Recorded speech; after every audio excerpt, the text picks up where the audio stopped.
Hey, Kyle from Animist Ecology here. I want to talk about forest schools and how a lot of schools should shift toward outdoor learning because of COVID-19. And recently I saw this thing in the media about the schools in Quebec and how they're adjusting to COVID-19 with social distancing and kids wearing masks and kids not allowed using lockers and kids not allowed, to be too close to each other, to touch each other, to hug, any of that stuff. And I was just thinking, like, what a really dark kind of way to educate kids. As if schools weren't already a lot like prisons to a lot of kids, especially the most creative and gifted and energetic kids. We need to take school more outside of the classroom and teach kids about the real world, in nature. And I really think for the highly gifted, the kids that are labeled ADHD in school, those kids belong in nature. They belong in a more sensory-rich environment where they're not forced to sit down all day long.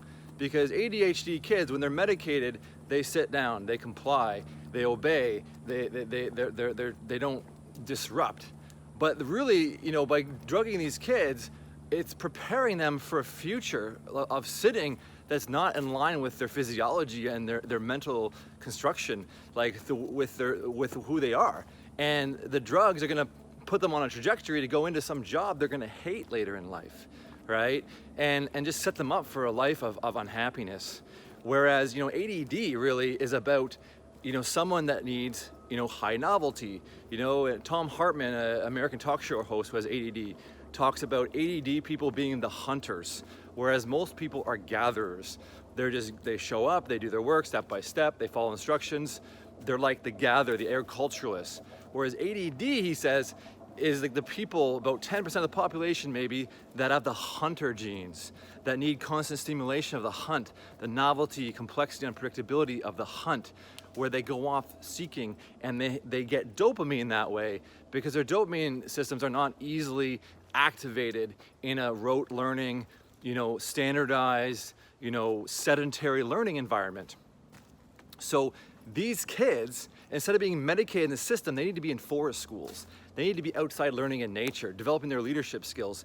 Because these kids have potential to be incredibly gifted, to be leaders, to be people that can, lead us out of this, potential dark age we're going into, where we're completely destroying the life support systems of the planet, right? And instead of having these people, this 10% that's, probably gonna think differently and be cognitively different, instead of having them kind of being able to step up into positions where they can change things, they're medicated. Like America is medicating, the people that would actually help America wake up.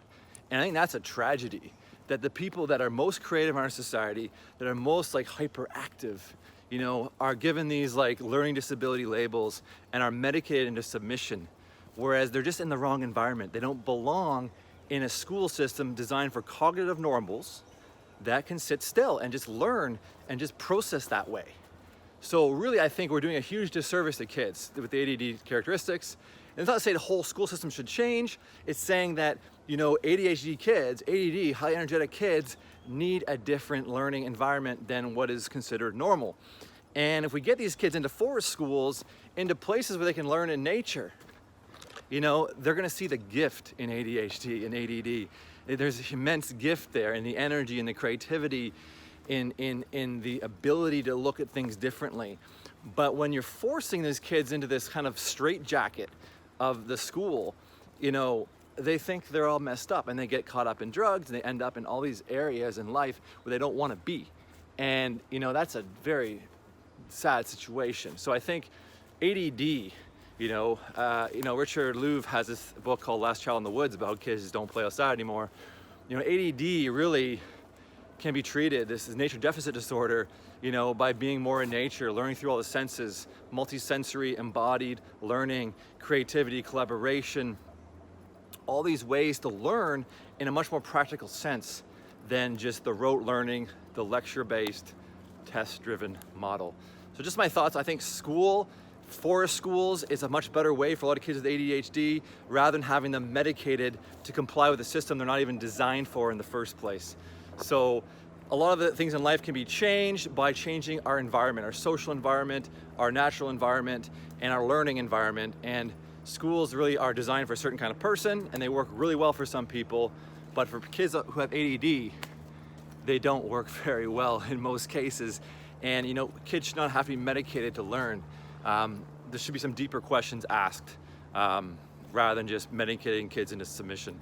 So yeah, my thoughts on ADHD. If you like this video, have any thoughts about ADHD and learning and nature deficit disorder, I'd love to hear your thoughts.